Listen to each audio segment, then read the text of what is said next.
اشرف علي تهانوي رحمه الله ته څوک پوښتنه کوي د عرف شذي په مقدمه کې لیکي وای د امام صاحب د مذهب د حقانیت دلیل راوښی امام صاحب مذهب په چیش باندې حق دی اشرف علي تهانوي حکیم الامت د دیوبند عالم دی هغه ورته د حقانیت یو دلیل یې دا دی چې شاه انور شاه کشمیری په مذهب دی چې شاه صاحب غوندي د مذهب خلق مذهب مني د شاه انور شاه کشمیری غوندي علامه بنوري صاحب دام لیکلی دي وای که یو سړی وای چې ټوله فقه او ټول کتابونه اورته اچوم وسوځمې وای زما عقیده دا د ټول علم دي خلک وسوځي خو شاه انور شاه کشمیری او علامه زاهد کوثري رحمهم الله ته د کلام ورکی یو ټکی بني صفات د دنیا ټول علم به برته ولیکي دغه سم ملایان ودا دا د دیوبند په تاریخ کې داسې ځلاند المرونه وستوري و دا د احناف په تاریخ کې داسې خلک دي قسم دي موږ ته څوک نمونې نشي پیښولی په دنیا کې په بل مذهب کې د امام صاحب څخه غیر هغه عالم وایي شاه انور شاه کشمیری صاحب وایي زه د هر فن مجتهد یم خو غیر سره فقه وي په فقه کې د امام صاحب په مذهب کې مقلد یم د دې طاقت نه لرم چې د احادیث څخه خپل علم راوباسم د امام صاحب مذهب به منم د مذهب د مسائلو د مجتهدینو مسائل به را اخلم بیا به یې پر مځکه باندې غوړوم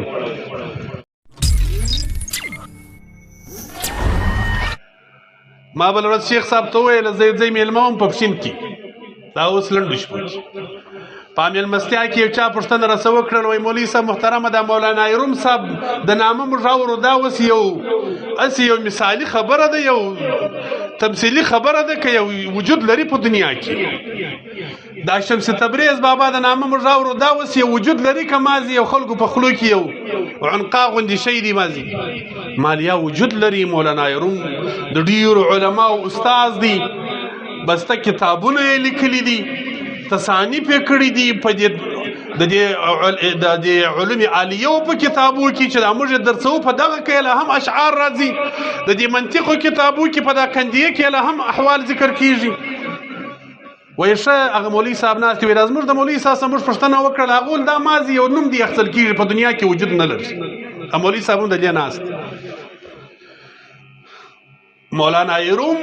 رحمت الله تعالی علیه شیخ صاحب علما ناست دا د تصوف په نړۍ کې د اسمان د لمر غوندې مثال لري قریب غالبا شپږمه صدۍ کې تیر شوی دی اصلا د افغانستان د بلخ دی خو اوس حالا مرقد په ترکیه کې دی امام شمس الدین تبریزی رحمه الله شیخ و پیر و استاد دی داغو دوه خورا مناقب دي شاه محمد انور شاه کشمیری رحمه الله دا یو خبره درته کوم د دیوبند په علماو کې شاه انور شاه صاحب بیا به وایم د ټول دیوبند په تاریخ کې په علمي میدان کې شاه محمد انور شاه کشمیری داسې مثال لري لکه لمر د مځکې پر مخ باندې د ټول دیوبند په تاریخ کې علامه بنوري رحمه الله د کراچي د بنوري مدرسې استاد بانی محمد یوسف بنوري رحمه الله لیکي وای دوا علما دي په دنیا کې کده دې دوه خبره رالل د دنیا د ټول علماو خبره کدي په مقابله کې رالل نه د قبول دا اجماع د امت ته هغه کم دوا دي یو شاه محمد انور شاه کشمیری رحمه الله د دیوبند عالم دی یو قدوة العلماء علامه محمد زاهد الکوثری رحمه الله د مصر عالم دی دواړه د امام صاحب مذهب علما دي تاسو بغیر لقسم از ما سره دا خبر اومني قسم به نظر ته اخلم چې د دې په زمانه کې د دې د زمانه سره بیا در اوسه پوری علم چې دوی ته نسبت واخلي علم یتیم دی دا داسې علما ولک علامه بنوري صاحب مبارک چې وایي چې ټول دنیا پر دا بل خوا ودرېږي د دې دوه علماو په مقابله کې که څوک ودرېدل خبره هیڅ نه ده الحمدلله دواړه د نړۍ پر سطح د امام صاحب مذهبیان دي او دواړه د نړۍ پر سطح باندې صوفیان علما دي شاه صاحب مبارک وایي زه په هر فن کې مجتهد یم هر فن کې فیض الباری کې لیکي وایي حکمت مې در ابن سینا ښه زده دي په علم کې وایي داسې مقام لرم یقینا یې لري هسې نه چې د خولې دعوه یې ده د شاه صاحب علما چې د شاه صاحب د مقام سره ولد دي دغه دعوه د شان سره مناسبه او لایقه ده اشرف علي تهانوي رحمه الله ته څوک پوښتنه کوي د عرف شذي په مقدمه کې لیکي وایي د امام صاحب د مذهب د حقانیت دلیل راوښی امام صاحب مذهب په چیش باندې حق دی اشرف علي تهانوي حکیم الامت د دیوبند عالم دی هغه ورته د حقانیت یو دلیل یې دا دی چې شاه انور شاه کشمیری په مذهب دی چې شاه صاحب غوندې د مذهب خلک مذهب مني د شاه انور شاه کشمیري غوندي علامه بنوري صاحب دام لیکلي دي وای که یو سړی وای چې ټوله فقه او ټول کتابونه اورته اچوم وسوځمې وای زما عقیده دا د ټول علم دي خلک وسوځي خو شاه انور شاه کشمیري او علامه زاهد کوثري رحمهم الله ته د کلم ورکی یو ټکی بني صفات د دنیا ټول علم به برته ولیکي دغسې ملایان و دا د دیوبند په تاریخ کې داسې ځلاند المرونه استوري و دا د احناف په تاریخ کې داسې خلک دي قسم دي موږ ته څوک نمونې نشي پیښولی په دنیا کې په بل مذهب کې د امام صاحب څخه غیر هغه عالم وایي شاه انور شاه کشمیري صاحب وایي زه د هر فن مجتهد یم خو غیر سره فقه وایي په فقه کې د امام صاحب په مذهب کې مقلد یم د دې طاقت نه لرم چې د احادیث څخه خپل علم را وباسم د امام صاحب مذهب به منم د مذهب د مسائلو د مجتهدینو مسائل به را اخلم بیا به یې پر مځکه باندې غوړوم عجیبه خدا ده چې شاه انور شاه کشمیري غوندي خلک هغه دعوه د دې کوي چې زه بې مذهبه لار نه لرم چې مذهب ته داخل نسم چې مذهب نه وي زه خپل دین نسم عملي کولی د نن زمانې یو ملا راولاړ سي وایي زه په احادیثو عمل کوم مذهب ته څه ضرورت اوس یو ملا وایي زه په احادیثو عمل کوم وای مذهب څه کوم په حدیثو عمل کوم یو موټروان سره سپور موټروان سره په کوټه کې په موټر کې سپور ما ته مذهب ته ضرورت نشته احادیث ته بس په حدیثو عمل کوم مال څومره احادیث په دنیا کې ما ته ورشي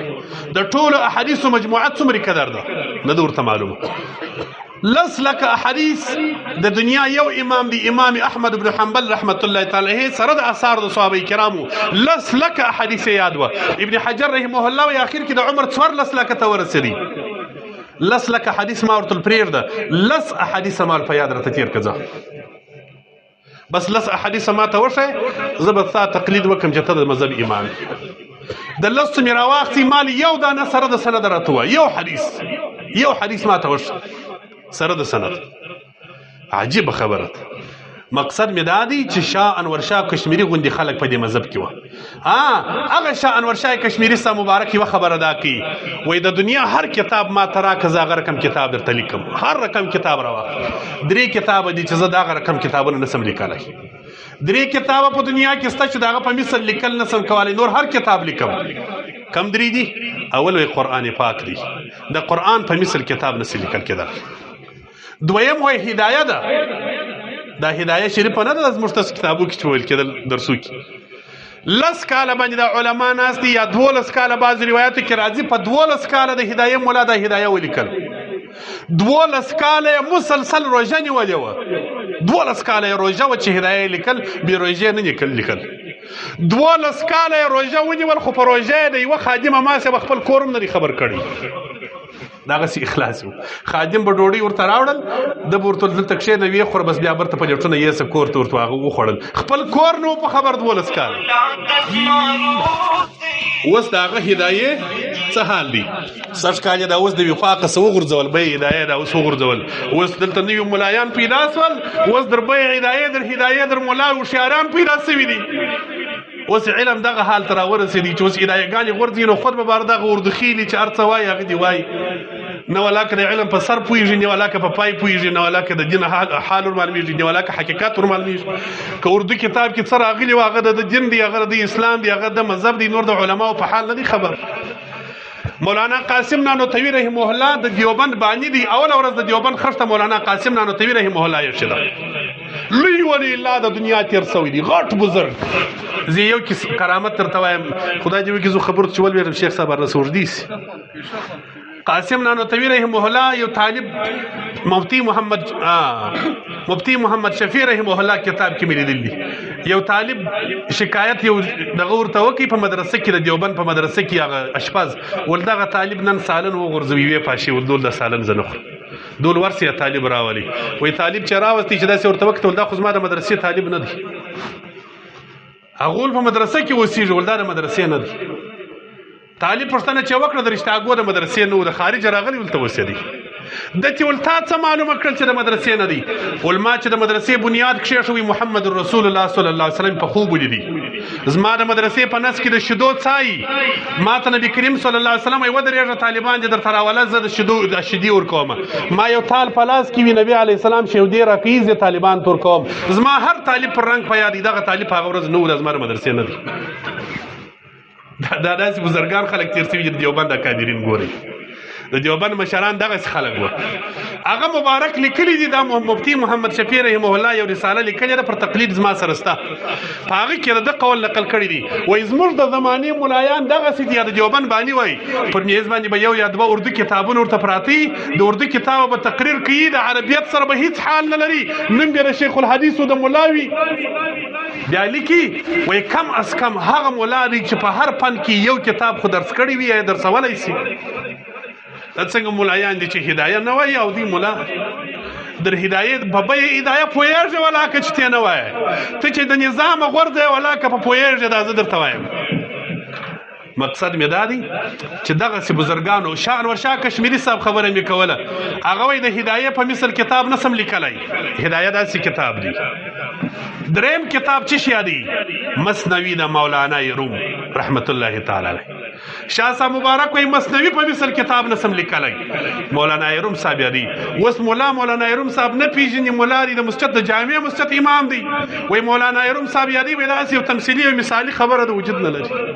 دا وجه چې شته د تصوف لري سویو د علم الاخلاص لري سوي د مولایان د علم الباطن لري سوي